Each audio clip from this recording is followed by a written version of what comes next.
ማርቆስ ወንጌል ምዕራፍ 4 ከቁጥር 35 ላይ 4:35 አነባለሁ። እንዲህ ብሎ ይጀምራል።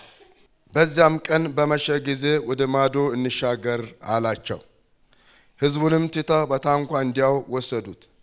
ሌሎች ታንኳዎችም ከእርሱ ጋር ነበሩ። ብርቱ አውሎ ነፋስም ተነሳና ውሃ በታንኳይቱ እስኪሞላ ድረስ ማዕበሉ በታንኳይቱ ይገባ ነበር። እርሱም በስተኋላው ትራስ ተንተርስሶ ተኝቶ ነበር። አንቅተውም መምህር ሆይ ስንጠፋ አይገድህምን አሉት። ተነስቶም ነፋሱን ገሰጸው፣ ባህሩንም ዝም በል ጸጥ በል አለው። ኢየሱስ ያድናል። ተነስቶም ነፋሱን ገሰጸው፣ ባህሩንም ዝም በል ጸጥ በል አለው። ነፋሱም ተወ፣ ታላቅ ጸጥታም ሆነ። እንዲህ የምትፈሩ ስለምን ነው? እንዴትስ እምነት የላችሁም አላቸው።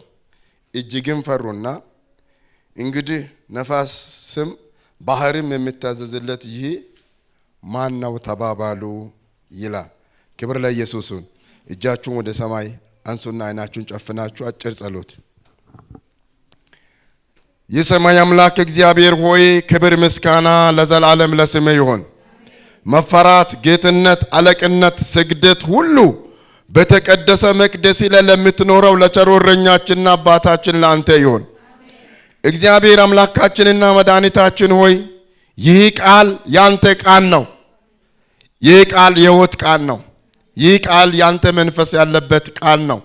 በጌታ በኢየሱስ ስም በሕዝቤ ላይ እግዚአብሔር አምላክ ይሄ ቃል ሕይወትን እንዲሰጥ እጸልያለሁ። ታምራትን እንዲያደርግ እጸልያለሁ። የታሰረ ካለ በዚህ ቃል ይፈታ። ያዘነ ካለ ይጽናና። የእግዚአብሔር መንፈስ በኢየሱስ ስም ይለቀቅ። ወጥመድ ይሰበር፣ ቀንበር ይሰበር። ጠላት ያዘጋጀው የትኛውም አይነት ክፉ በኢየሱስ ስም ይነቀል። እግዚአብሔር አምላክ አብ ያልተከለውን ተክል እንነቅላለን። በጌታ በኢየሱስ ስም የተነቀለ ይሁን።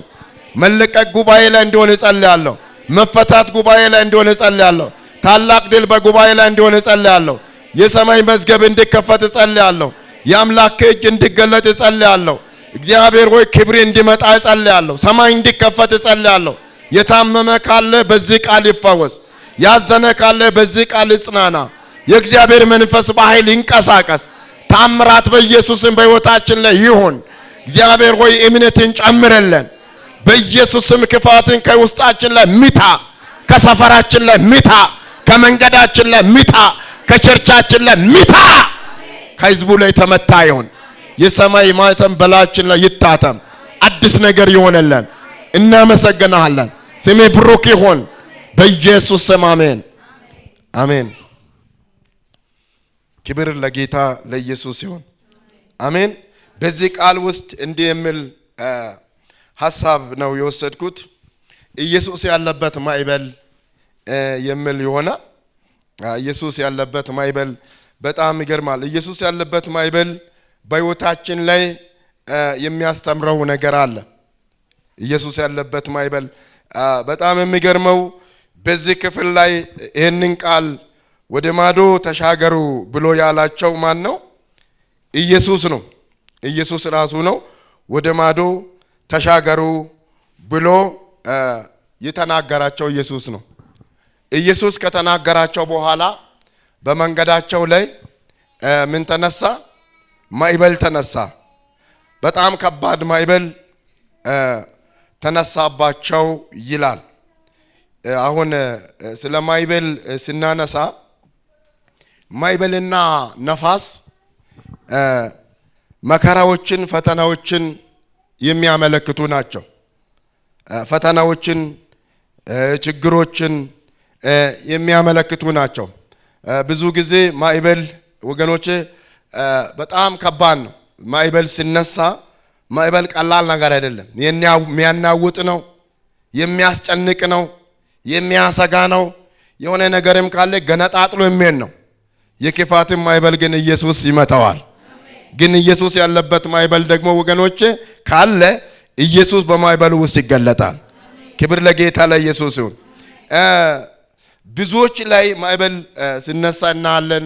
እግዚአብሔርን በሚያገለግሉ ሰዎች ላይ ለምሳሌ አሁን ዳዊትን ስናየው መዝሙረ ዳዊት ላይ ምዕራፍ ማለት ቅንፍ 55 ቁጥር 6 ላይ በጣም ከባድ ቃል ሲናገር እናያለን። ዳዊት በጣም በተጨነቀ ጊዜ በርሬ አርፍ ዘንድ ምን ነው እግዚአብሔር እንደ ርግብ ክንፍ ብሰጠኝ ይላል። አያችሁ፣ ይሄ ክንፍ ለማረፍ ፈልጎ ነው። በሮ ከመከራ ካለበት ነገር ወጥቶ ማረፍ ይፈልጋል። አያችሁ፣ ማን በሰጠኝ ክንፍ እንደ ርግብ ማረፍ ብችል። ይሄ ማለት እኮ ስለማይበሉ አይደለም፣ ችግር መጥቶት ነው። መከራ አይሎበት ነው። ሚንቀሳቀስ መከራ፣ የሚያናውጥ መከራ፣ የሚያስጨንቅ መከራ ወገኖቼ ማንም አይወደው። መከራን እንወደው። ኢየሱስ ካለበት ግን መከራ ውስጥ ወገኖቼ አንድ ድል ይኖራል፣ አንድ ስኬት ይኖራል። አሜን። ክብር ለጌታ ለኢየሱስ ይሁን። ማዕበል መከራ በእነዚህ ደቀ መዛሙርቶች ላይ እንደተነሳባቸው አሁን ባነበብነው ክፍል መጽሐፍ ቅዱስ ይናገራል። ከዛ በኋላ ሲሄዱ ኢየሱስ ክርስቶስ ትራስ ወስዶ ተኛ ነው የሚለው። ይሄ የሚያመለክተው ምንድነው? ሰው መሆኑን ነው። ሰው መሆኑን ነው። ኢየሱስ ክርስቶስ ሥጋ ለብሶ በነበረ ሰዓት ላይ ትራስ ወስዶ ተኝቶ ነበር ይላል። ተኝቶ በነበረ ሰዓት ላይ በጣም የሚያናውጣቸው ከፍተኛ ማዕበል ተነሳባቸው። ደግሞ ያላቸው የሚገርመው ነገር በመሸ ጊዜ ነው ያለው። ምን በሆነ ጊዜ? እስቲ በመሸ ጊዜ ባለው። በመሸ ጊዜ ምሽት ጨለማ ነው። ይመቻል እንደ የሆነ ነገር ለማድረግ በታንኳ ውስጥ ገብቶ ለመሻገር ማዕበል ውስጥ ባህር ውስጥ ለመሻገርም አይመችም። አሁን በስጋም ስናስበው ትንሽ ምሽት ሲሆን ሰው ማረፊያው ሰዓት ነው። እንቅልፍ የሚልበት ሰዓት ነው። ድካም የሚሰማው ሰዓት ነው። እረፍት የሚሰማው ሰዓት ነው። ሰማይንና ምድርን የፈጠረው ኢየሱስ ደግሞ ምን እያለ ነው? ተሻገሩ እያለ ነው። እሱ ሉዓላዊ ነው።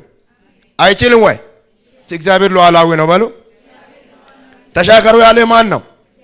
እግዚአብሔር ነው። እንደውም 6 ላይ ወደ 45 አካባቢ ላይ ሲታዩ ግድ አላቸው። ምን እንዲሆኑ? እንዲሻገሩ ግድ አላቸው የሚል ቃል ታገኛላችሁ። አስገደዳቸው አይነት። ለምን? አምላክ ነው። እንዲሻገሩ ግድ አላቸው። ግን ግድ ስላቸው ማዕበል አለ አላለም። ማዕበል አለ ያናውጣቸዋል ተዘጋጁ አላለም። አልተናገረም። ተሻገሩ ነው አላቸው። የእግዚአብሔር ቤተሰቦች እግዚአብሔር ተሻገሩ በሚልበት መንገድ ላይ በጣም ከፍተኛ የሆነ ነውጦች ይነሳሉ። ተናጋሪው የሰማይና የምድር ጌታ ስለሆነ ያሻገራል። አሜን። ምን ያለው? የተናገረው ከዛም በኋላ በጣም ሲያናውጣቸው አንቅተው ተነስ መምህሮ ነው አሉት። ጌታው አላሉም። ጌታ ነው ኢየሱስ። አሜን። ኢየሱስ ምንድነው? ጌታ ነው። የእግዚአብሔር ልጅ ነው። የጌቶችም ሁሉ ጌታ ነው። መምህር ሆይ ስንጠፋ እንደው አይገድምን? አያችሁ ንግግራቸው። ስንጠፋ አይገድምን? ልንጠፋ ነው አሉት። ኢየሱስ ተነሳና ማዕበሉን ገሰጸ። ጸጥ አለ፣ ረጭ አለ። አሜን። ማን ሲገስጽ? ኢየሱስ ሲገስጽ ዝም በል ጭንቃን ነው ያወጣው። ዝም በል ጸጥ በል ባለ ሰዓት ኃይለኛ ማዕበል ጸጥ አለ። የምስራች ዛሬ እግዚአብሔር እንደዚህ እያለ ነው። የሚያናውጣችሁን ነገር ይገሰጻለሁ ያለ ነው። በዚህ ቃል ውስጥ እመንና ተቀበል፣ እመኝና ተቀበል። እግዚአብሔር የሚያናውጥህን ነገር ጸጥ በል ይለዋል። ዝም በል ይላል ጌታ።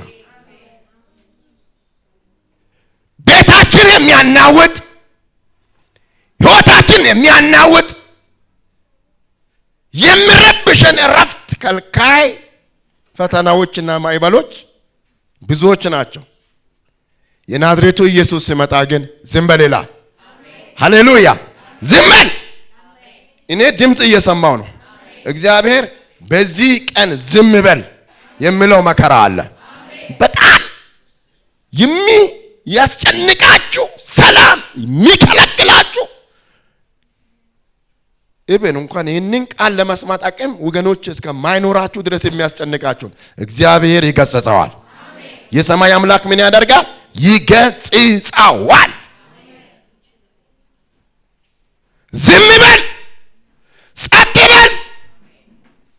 ነፋሱም ተወ ይላል። አያችሁ፣ ቆመ። ኢየሱስ ዝም በል ካለ የማይቆም ነገር የለም። ሃሌሉያ! ጸጥ በል ካለ ጸጥ የማይ ነገር የለም። እግዚአብሔር ወዳጆች ሁሉን ቻይ ያዛል። በማቴዎስ ወንጌል ላይ ስለ ነፋስ ስናይ 7 ላይ አንድን ቤት ነፋስ መጣ፣ ጎርፍም መጣ፣ በአሸዋ ላይ የተሰራውን መታው። ያኛው ወዳጆች ወደቀ ይላል። በዓለት ላይ ተሰራስ ጸንቶ ቆመ ይላል። ያ እግዚአብሔርን ቃል የሚሰማ ነው። የእግዚአብሔር ቃል ያሻገራል፣ ያጸናል። አሜን። ብርቱ ነፋስን ይገስጸዋል። አሜን። ቃል ከሌለ ነው የሚያናውጠን። ቃል ያላችሁ በቃል ትቆማላችሁ። እስከ ዛሬ ድረስ እንዴት ኖርኩ የምትሉ ሰዎች የላችሁ? መከራ በዚህም ሲመታችሁ፣ ማዕበሉ በዚህም ሲመታችሁ፣ ወዳጆች ሲያናውጣችሁ ግን ቆማችሁ ከዓመት ወደ ዓመት እየቀጠላችሁ አላችሁት። የምስራች ነገ ምን እንቀጥላለን፣ ተነገ ወዲያ ምን እንቀጥላለን፣ ዓመቱን እንቀጥላለን፣ የሚቀጥለውን እንቀጥላለን። እግዚአብሔር ኑሩ ያለንን እየቀጠልን እንኖራለን። የነፋሱን ኃይል እግዚአብሔር ይገስጸዋል። አሜን። ማዕበል አለ ማለት አለ። በተለያየ መንገድ ማዕበል የሌለበት ሰው የለም። እንግዲያውስ እንዲህ ካልን ጥቂት ነገር እናያለን ማለት ነው። ኢየሱስ ያለበት ማዕበል ወገኖቼ ስነሳ ምንድነው የሚያስተምረን? ምን ያስተምራል? በሕይወታችን ለሚያስተምረውን ነገር ጥቂት እንናገራለን። አንደኛ ጸሎት ያስተምረናል። አሜን። ምንን ያስተምረናል? ጸሎት። አያችሁ፣ እግዚአብሔር ሊያስተምር ሲፈልግ ነው። ማዕበሉ ማን ያለበት ነው? እስቲ ኢየሱስ በሉ። ማን ያለበት ማዕበል? ኢየሱስ ያለበት ማዕበል። ኢየሱስ ያለበት ማዕበል ጸሎትን ያስተምራል። የሚገርማችሁ አይሁዶችን ስናይ፣ አስቴር ላይ ያለውን ስናይ፣ በተለይ ምዕራፍ 4ን ተመልከቱ። በሃማ በመርዶክዮስ ላይ ተነሳና መርዶክዮስን ብቻ ለማጥፋት አልፈለገም። በአይኑ ተናቀው ነው ያለው። መርዶክዮስ ምስኪን ነው። በበር ላይ ቆሞ ቁጭ ብሎ የሚውል የሚያድር ነው። ምስኪን ነው። እሱ ለሃማ አልሰግድም ስላለ አይሁዳዊ ስለሆነ ነው። እሱ መስገድ የሚገባው እግዚአብሔር እንደሆነ የሚያውቅ ነው። አልሰግድም ብሎ እምቢ ስላለ ብቻ በጣም ተበሳጨና እሱም ብቻ ለማጥፋት አልፈለገም። የሰይጣን ክፋት ተመልከቱ። ሰይጣን ወገኖቼ የሚያደርገውን አያቅም። የሚሄደውንም የሚሄድበትንም የሚሰራውንም አያቅም። ከናካቴ ሊያጠፋ ይፈልጋል። እግዚአብሔር በመንገዱ ላይ ይቆማል። አያቅም። የሚገርማችሁ ነገር ሰይጣን ክፉ ስለሆነ ክፋትን ብቻ። ሰይጣን መልካም አስቦ አያቅም። የሰይጣን ስጦታ መጨረሻው ማጥፋትና መግደል። መልካም ስጦታ ሰይጣን የለው። መልካም ስጦታ የሚሰጥ ኢየሱስ ብቻ ነው። አያችሁ፣ እንደማል አይሁዳዊ እንደሆነ ነገሩት። ይህንን ሰው ብቻ ማጥፋት አይገባም ማለት በ127 አገር ውስጥ ያሉትን በሙሉ አይሁዶችን ሊያስረሽን ትእዛዝ አወጣ። የመንግስት ትእዛዝ ቀላል እንዳይመስላችሁ አዋጁን በደንብ አወጣ። ይሄ የመግደል አዋጅ ነው። በ127 አገር ውስጥ ያሉ አይሁዶች አያችሁ፣ ነፍሰ ገዳይ መንፈስ። አይሁዶች ይህንን አላደረጉም። ያደረገው አንድ ሃማን ማለት መርዶክዮስ ነው። አልሰግድም ያለው በሱ ምክንያት በሱ ሰበብ ነው። በ127 አገር ውስጥ ያለው አይሁዶች በሙሉ እንዲያልቁ ትእዛዝ አወጣ።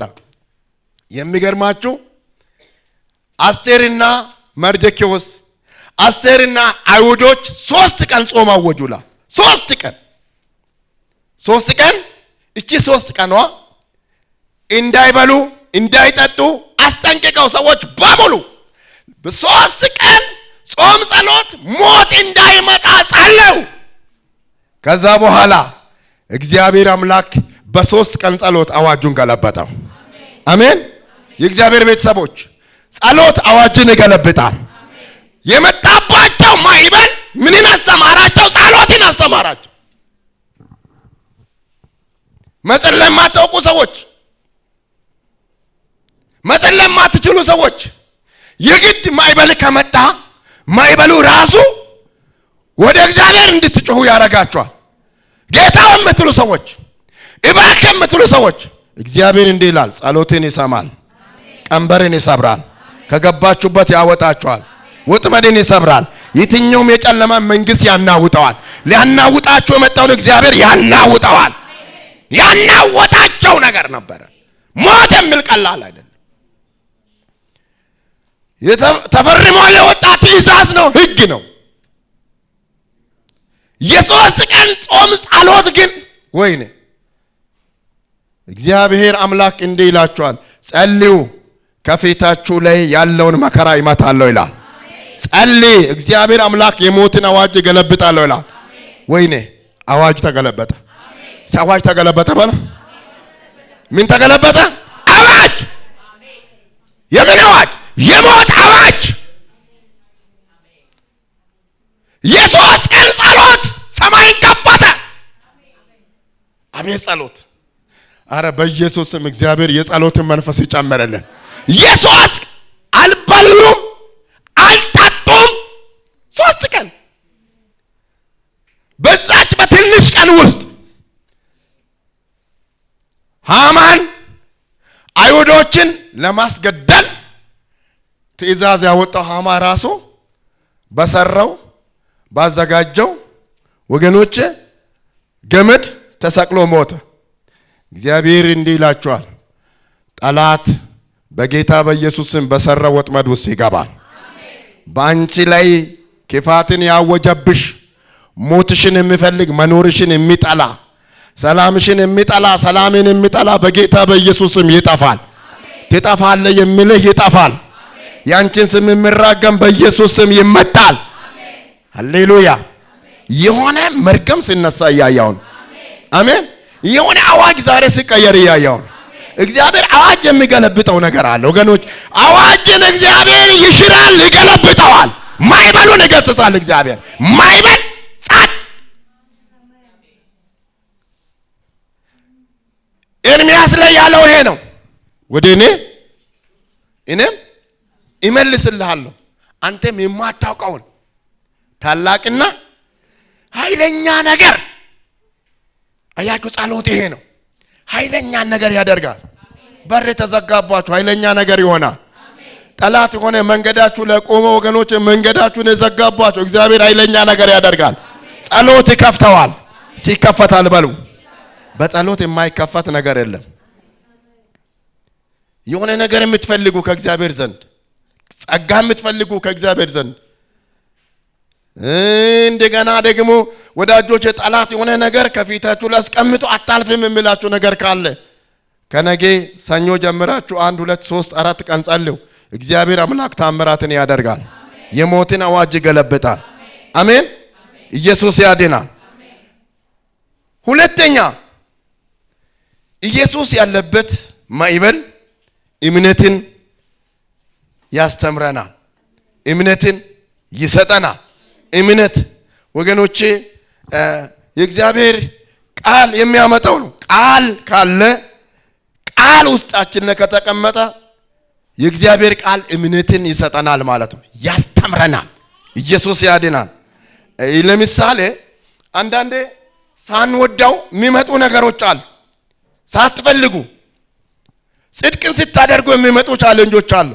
በዛ ቻሌንጆች ውስጥ ወገኖች እምነት ታገኛላችሁ። እምነት፣ የጸና እምነት።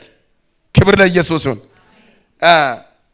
አሁን ኢዮብን ማየት እንችላለን። ኢዮብ ማዕበሉ ሲገባ ኃጢአት ሰርቶ አይደለም። አያችሁ፣ ማዕበል ያለ ኃጢአት ይመጣል። ፈተናዎች ያለ ኃጢአት የሚመጡ ፈተናዎች አሉ። ኃጢአት ሳንሰራ በክርስቲያን ሕይወት ወገኖች ሰው ኃጢአት ሲሰራ ብቻ አይደለም ማዕበል የሚነሳው። ኢየሱስ ያለበት ማዕበል እምነትን ይጨምራል። ክብር ለጌታ ለኢየሱስ። እምነት እንዴት አጣችሁ እኮ ነው ያሏቸው። አብሮ አለ። እምነት ሲያጡ እምነት ስለምን አጣችሁ ብሎ ነው ኢየሱስ የተናገራቸው ከገጸጸ በኋላ። ኢዮብን ስንመለከት ኢዮብ ጻድቅ ነው፣ ቅዱስ ነው፣ ቅን ነው እና ካሉ ሰዎች መካከል በምስራቅ ውስጥ ካሉ ሰዎች መካከል እግዚአብሔር የመሰከረለት ጻድቅ ሰው ነው። የሚገርም ነው። ፍጹም ሰው ነው፣ ቅን ሰው ነው የሚለው መጽሐፍ ቅዱስ የመሰከረለት ሰው ነው። ኢዮብ ውስጥ የነበረውን ነገር ይዩ፣ ተመልከቱ። ምን ይባላል ለሰው የማይገባ ነው። ልክ ያለው ንብረት በአንድ ቀን ወደመ። በአንድ ቀን በሺህ የሚቆጠሩ ነገሮች። ሁለተኛ 10 ልጆች በአንድ ቀን አለቁ። ሶስተኛ ጤናው ሙሉ በሙሉ ተመታ። አሁንስ ተመልከቱ፣ ንብረት አለቀ፣ ልጆቹ አለቁ፣ የመጨረሻ የነበረው ጤናው አለቀ። ባካችሁ ለእግዚአብሔር የሌለ ባሉለት። እግዚአብሔር እኮ ትልቅ አምላክ። የሚገርም ለእግዚአብሔር ነው አልኩት። እግዚአብሔር ትልቅ ነው። በቃ ይሄ ሁሉ ሲሆን ኢዮብን የሚያጽናና ሰው አልነበረው። የሚያጽናናው ሰው አልነበረው። ወዳጆቹ መጣው ኃጢአት ሰርተህ ነው አሉ። በእውነት ኃጢአት ሰርቷል ይላል መጽሐፍ ቅዱስ። ንስሐ ግባ አሉት። ሶፋር፣ በልደዲዮስ የሚባሉ ኤልፋዝ የሚባሉ ሶስቱም ንስሐ ግባ፣ እግዚአብሔር እየቀጣ ነው፣ በኃጢአት በክፋት በሰራኸው ኃጢአት ምክንያት ነው ብለው ፈረዱበት። ልብ አድርጉ። የመጨረሻ በኢዮብ ቤት ይሄ ፈተና ሲደርስ ኢዮብ ልጆቹ እንኳን እግዚአብሔርን እንዶ ተመችቷቸው እየበሉ እየጠጡ ጌታን እንዳያሳዝኑ ለልጆቹ እንኳን በልጆቹ ቁጥር መስዋዕት አድርጎ የሚጸልይ ሰው ነው። ተመልከቱ። በዛ ውስጥ ይሄ ሁሉ ሲደርስበት ኢዮብ የሆነ ሰዓት ላይ እንደ ሰው ከእግዚአብሔር ጋር ለመነጋገር ሞክሯል። 38 ማየት ትችላላችሁ። ትንሽ ከእግዚአብሔር ጋር መነጋገር ሲፈልግ እግዚአብሔር ጥያቄ ሊጠይቃል። ሰማይና ምድር ሲፈጠሩ አንተ ነበርክ እንዴ አለ። ነበር እንደዮ ጥያቄ ሲጠይቅ እኮ ልብ አድርጎ አልገባው። በዛ ውስጥ አልገባው። በጣም ከባድ ነው ነገሩ። የተፈጠረው ነገር ከባድ ነው። እሺ ብርሃን መኖሪያው የት ነው አለ። የብርሃንን መኖሪያ ያውቃል?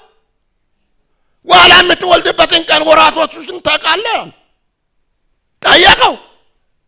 የጨለማ መኖሪያስ ወዴት ነው አለ። በጣም ከባድ ጥያቄዎችን ጠየቀው። የብርሃን መንገድ ወዴት እንደሆነ ምን ያውቃል? የጨለማ መኖሪያ ወዴት እንደሆነ በምን ያውቃል? ዋላ የምትወልድበትን ጊዜ በምን ያውቃል? ሰማይና ምድር ሲፈጠሩ የት እንደነበረ እሱ ምን ያውቃል? አቤት እግዚአብሔር! ለእግዚአብሔር እልል በሉላት። የእግዚአብሔር ጥያቄ ይገርማል። ሰው ከእግዚአብሔር ጋር ቢከራከር ከሺህ ጥያቄ አንድም መመለስ አይችልም ብሎ መለሰ። ለኢየሱስ ክብር ይገባዋል። አንድን ሰው በቃ ብሎ እንኳን ከእግዚአብሔር ጋር ቢከራከር ይችላል። ቤት ከሺዎቹ ውስጥ አንዷን ነጥብ መመለስ እንደማይችል ገባው። እግዚአብሔር መጣ፣ ምርኮውን መለሰለት። እጥፍ እጥፍ እያደረገ መለሰለት። የእግዚአብሔር ቤተሰቦች ጌታን እያመለካችሁ የመጣውን ማይበል እግዚአብሔር አምላክ ከፊታችሁ ላይ ይገሥጸዋል። እናንተ የእግዚአብሔርን እጅ ታያላችሁ፣ እምነት ትማራላችሁ። እግዚአብሔር ወገኖቼ ክብሩን ይገልጣል፣ ማዳኑን ያሳያችኋል።